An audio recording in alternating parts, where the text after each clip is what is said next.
August 26, 1346, in a muddy field near Crécy, France. 9,000 exhausted Englishmen are about to face 30,000 of Europe's finest knights. The French have every advantage. Superior numbers, heavy cavalry, the flower of European nobility in their ranks. They're so confident that French nobles are arguing over who gets to kill the English king. 4 hours later, 1,500 French nobles are dead, including princes, dukes, and kings. The English lost 40 men, not 440. The age of the armored knight, 500 years of military dominance, ended in a single afternoon, killed by peasants with sticks and strings. The blind king of Bohemia charged directly into death because he refused to miss the slaughter. French knights trampled their own allies to death, trying to flee. The Genoese crossbowmen were massacred by the very French nobles who hired them, and for weeks afterward, crows grew so fat on noble flesh that they couldn't fly. This is the Battle of Crécy, where medieval warfare died in the mud, where the entire concept of nobility through combat was destroyed by common burn archers, and where the 100 Years' War truly began with France's most humiliating defeat.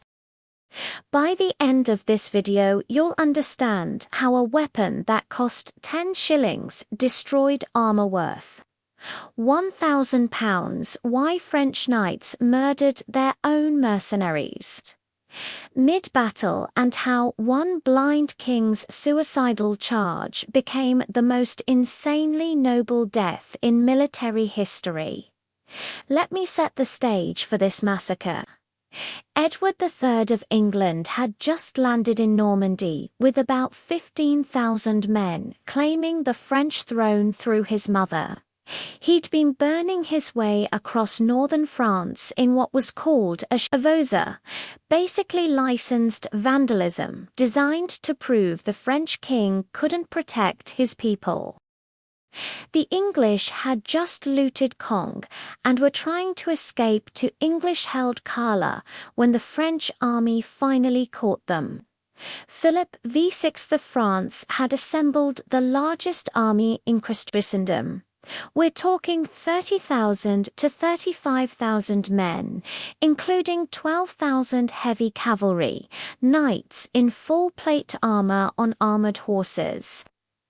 These weren't just soldiers, this was every important noble in France, plus allied kings and princes from across Europe. The Holy Roman Empire sent troops. The King of Bohemia came with his entire court. Morca sent knights. It was like a medieval Avengers assembly, and they all wanted English blood. The French knights were the tanks of medieval warfare. A fully armored knight on an armored horse weighed about a ton. They'd been bred for war since childhood, trained in combat since they could walk. Their armor costs more than a peasant village earned in a lifetime. For 500 years, heavy cavalry charges had decided European battles. Infantry existed to be trampled. Archers were annoyances. Real men, noblemen, fought with swords on horseback. Edward III knew he was doomed. Outnumbered 3-1, exhausted from weeks of raiding, low on supplies. But he had something the French didn't respect.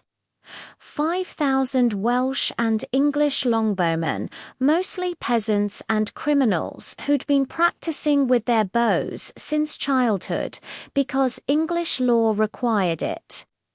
Every Sunday after church, English males had to practice archery. It was literally illegal to play other sports if you could be practicing with a bow.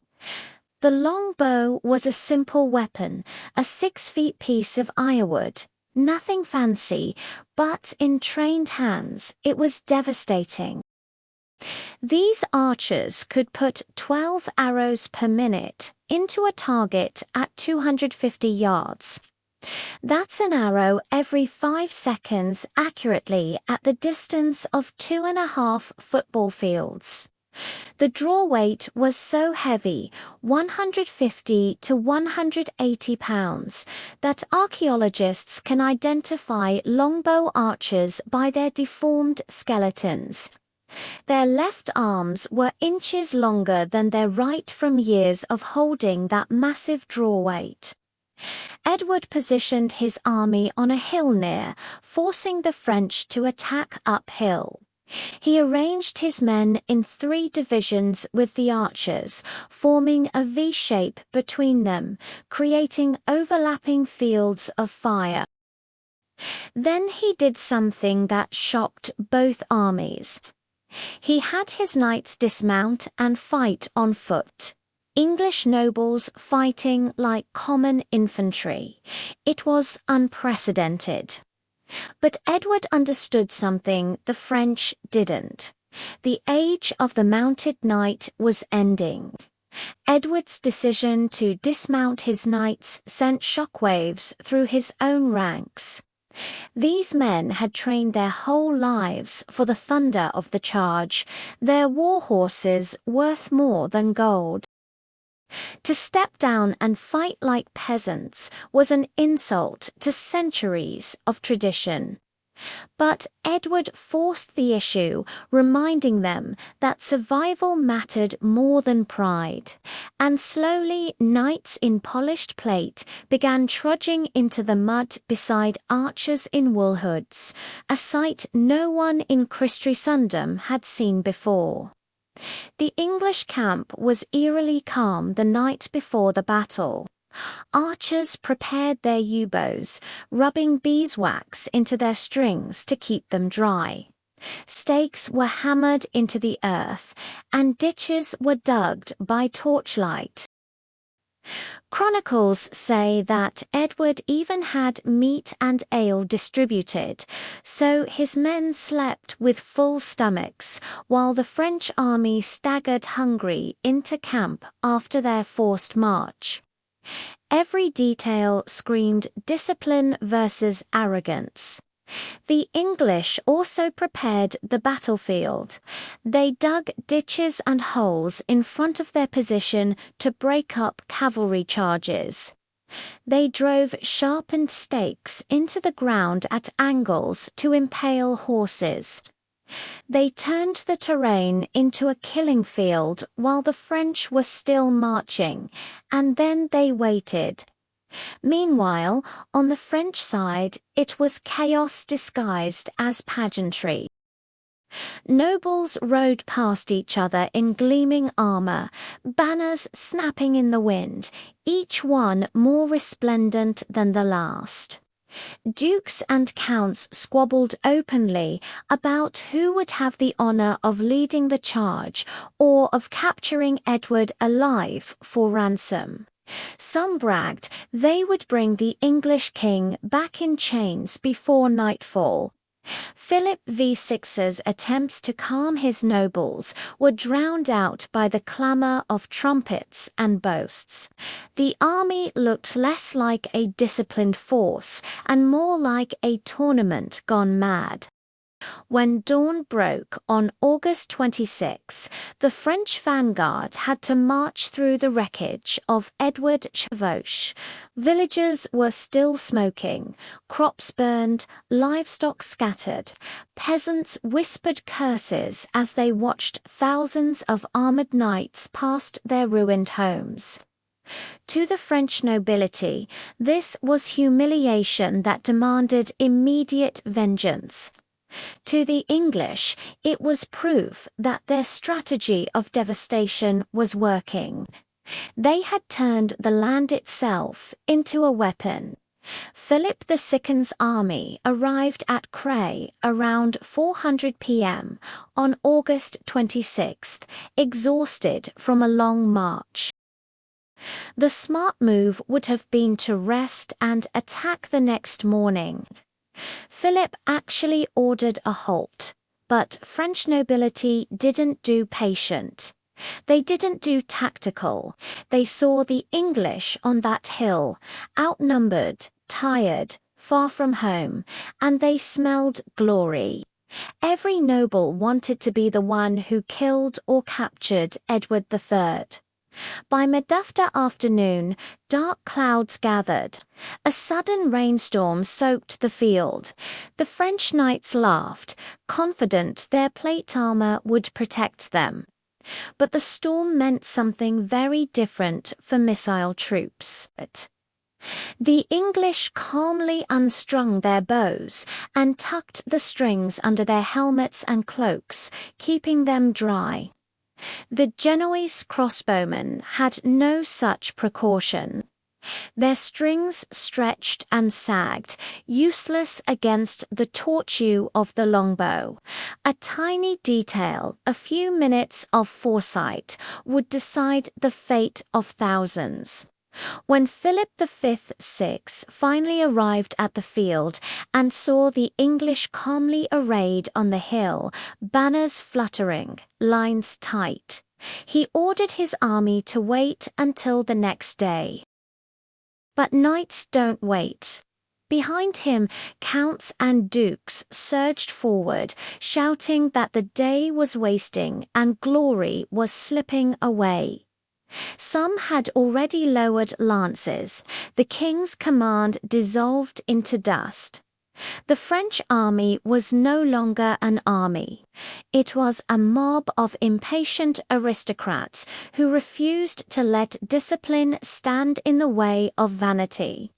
The Battle of Crécy had begun, not with strategy, but with pride exploding out of control. The French vanguard ignored Philip's orders and began advancing. Once some nobles started forward, others followed, not wanting to miss the glory. The king lost control of his own army before the battle even began. What followed wasn't a battle, it was an aristocratic mob charging to its death. First came the Genoese crossbowmen, about 5,000 of them, the best mercenary missile troops money could buy. But there was a problem. Their pavises, large shields they hid behind while reloading, were still with the baggage train. They'd have to advance without cover. Plus, a brief rainstorm had just passed. And while the English had kept their bowstrings dry under their helmets, the Genoese crossbow strings were wet and stretched, reducing their range. The Genoese advanced, getting into range about 150 yards, and fired a volley. Most bolts fell short. Then the English responded. 5,000 long bows released simultaneously. Witnesses described it as making a sound like thunder. The sky literally darkened with arrows. Each archer was putting out 12 per minute. That's 60,000 arrows per minute falling on the Genoese. The Genoese had no shields, no cover, and their crossbows took 30 seconds to reload versus 5 seconds for a longbow. They were being deleted from existence. They broke and ran, streaming back toward French lines. And here's where it gets insane. The Count d'Alençon, seeing the Genoese retreating, shouted, "Kill me, this rabble that blocks our way." The French knights charged into their own crossbowmen, trampling and cutting them down. They literally murdered their own mercenaries for the crime of not dying fast enough.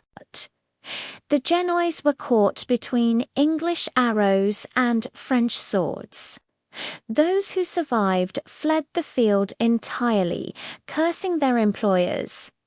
Now came the main French assault. 12,000 mounted knights charging uphill through mud over the bodies of dead Genoese into the teeth of English arrows. This is where we need to talk about what a longbow arrow actually did to armor. At long range, arrows might not penetrate good plate armor, but they didn't need to. It screams, rears, falls, creating a 1,500 pounds obstacle. Knights behind crashed into fallen horses. The charge lost all momentum. At closer range, under 100 yards, longbow arrows with bodkin points could punch through mail and even plate armor at weak points. They went through visors into faces, through joints into armpits, through mail into thighs. But even non-penetrating hits were devastating. The impact of an arrow hitting plate armor was like being hit with a hammer. Multiple hits rattled knights inside their armor like dice in a cup. The French came in waves, each one climbing over the dead of the previous charge. The English archers had pre-supplied arrows stuck in the ground in front of them for quick access.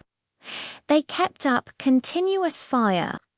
Contemporary accounts describe arrows falling like snow, so thick that charging knights couldn't see through them.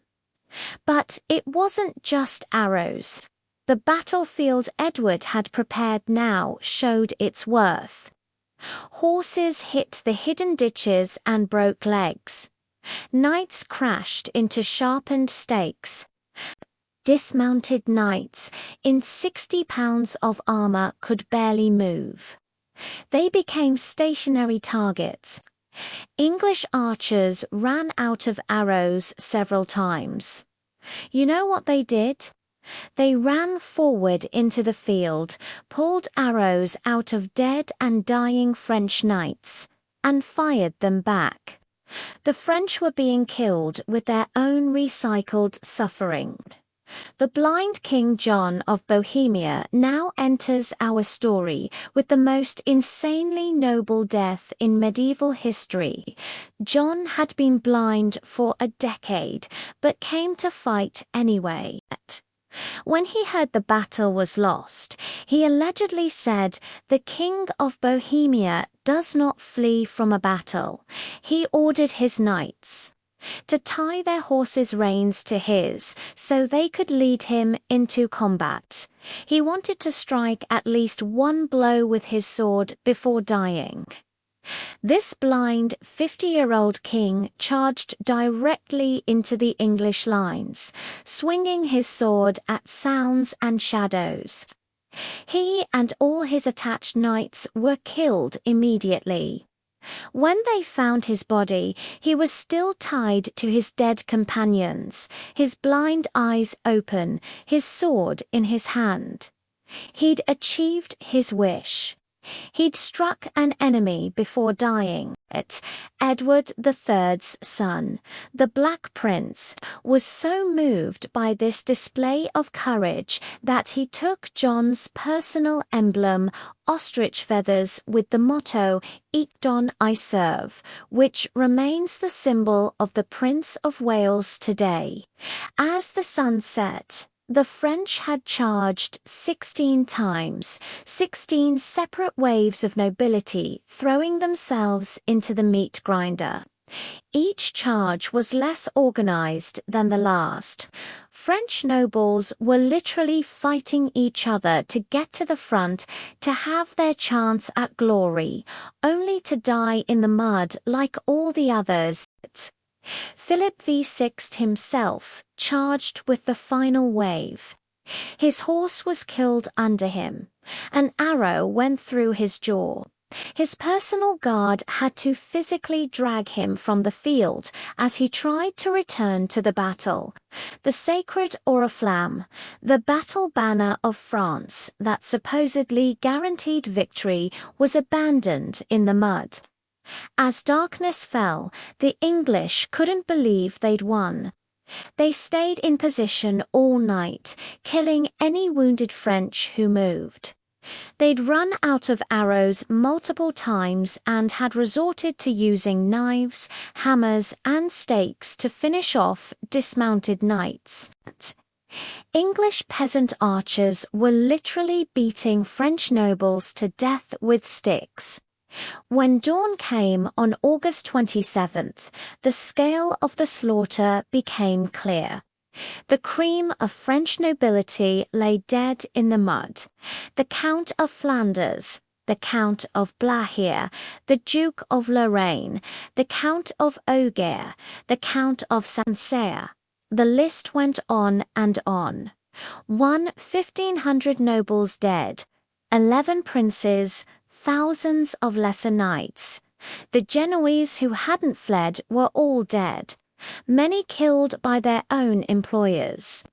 The English losses about 40 dead, including only 2 knights.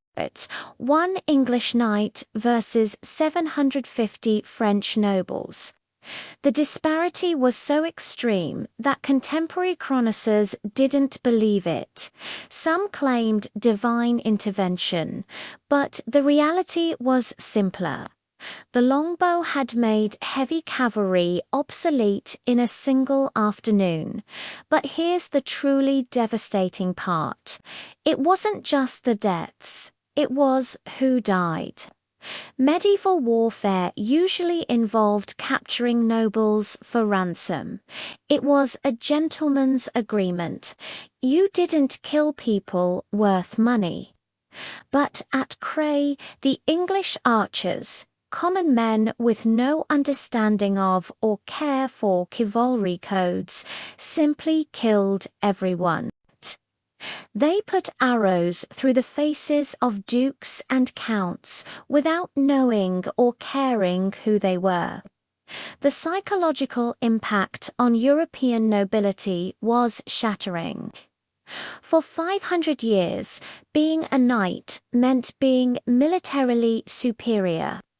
Your noble blood, blessed by God, made you better at war than commoners. Crécy proved that a Welsh peasant with a stick could kill you just as dead as another knight. That military superiority didn't come from blood, but from technology and tactics. The entire social order of medieval Europe was challenged. The aftermath was grotesque.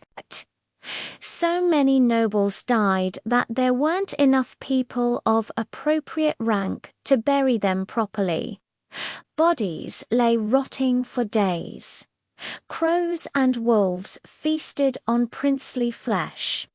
Local peasants looted noble corpses, finding enough wealth to transform their lives.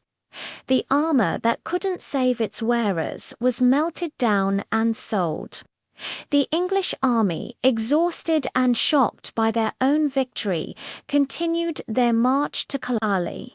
They left behind a field so thick with noble corpses that locals renamed it the Field of the Cloth of Gold for all the expensive clothing on the dead. 4 years afterward, farmers ploughing the field would turn up noble bones and rusted armor. France went into shock. The loss of so many nobles in one day created a power vacuum. Entire regions lost their lords. Administrative systems collapsed. The French military had to be completely restructured. They started hiring more crossbowmen, building their own archer corps, and most humiliatingly, copying English tactics of fighting on foot. The battle also created a new kind of warfare. The dominance of the longbow meant battles became longer-range affairs. The age of glorious cavalry charges was over. Wars became about positioning, preparation, and firepower rather than courage. And swordplay, but France didn't learn immediately. 10 years later at Poitiers, they did the exact same thing. Charged English archers positioned on a hill with the exact same result. They lost another king and thousands more nobles. It took the French nearly a century to fully adapt to the new reality that common archers were more valuable than noble knights. The social implications were even more profound. If peasant archers could destroy noble knights, what did that say about the divine right of nobility? If common Welsh criminals could kill princes, what justified the feudal system? Crécy didn't just kill French nobles, it killed the idea that noble blood meant military superiority. The English longbowmen became the most feared troops in Europe. But here's the ironic part. The longbow's dominance was temporary. It required a lifetime of training to use effectively. You couldn't create longbowmen quickly. When gunpowder weapons arrived, which any peasant could learn to use in a day, the longbow became obsolete too. The weapon that killed chivalry was itself killed by progress. The blind king of Bohemia became a legend. His suicidal charge was seen as the last pure expression of chivalry honor. Choosing certain death over retreat, wanting to strike one blow for glory even in blindness. His death represented the end of an era when nobility meant something beyond wealth, when honor mattered more than survival. Modern military historians study Crécy as a revolution in warfare. It proved that technology and tactics trump numbers and courage, that prepared defensive positions beat charging cavalry, that disciplined firepower beats individual combat skills. Every modern military principle was demonstrated in that muddy field in 1346. But the most lasting image from Crécy is this. French knights, the proud nobility of the greatest kingdom in Christendom, trampling their own allies to death in their rush to die gloriously, while English peasants calmly shot them down like target practice. The Count d'Alençon, who ordered the massacre of his own Genoese crossbowmen, was himself shot through the face with an arrow moments later. The French literally killed more of their own men than the English killed Englishmen. The crows that feasted on noble corpses became so fat on princely flesh that locals reported they could barely fly. They would hop from corpse to bloated, to take wing. It was the perfect metaphor. Even the scavengers were overwhelmed by the death of so much nobility. Today, a small monument marks the field at Crécy. Tour buses rarely stop. Most people have never heard of it. But on August 26, 1346, on that muddy slope, the medieval world ended. 500 years of military tradition, the entire concept of warrior nobility, the romance of knightly combat, all of it died in an afternoon, killed by commoners with bent sticks and string. The English didn't just win a battle at Crécy, they proved that courage couldn't beat mathematics, that nobility couldn't stop arrows, and that the age of the knight was ending. The French lost more than nobles that day. They lost their entire understanding of how the world worked, and all it took was 5,000 peasants who practiced archery every Sunday after church.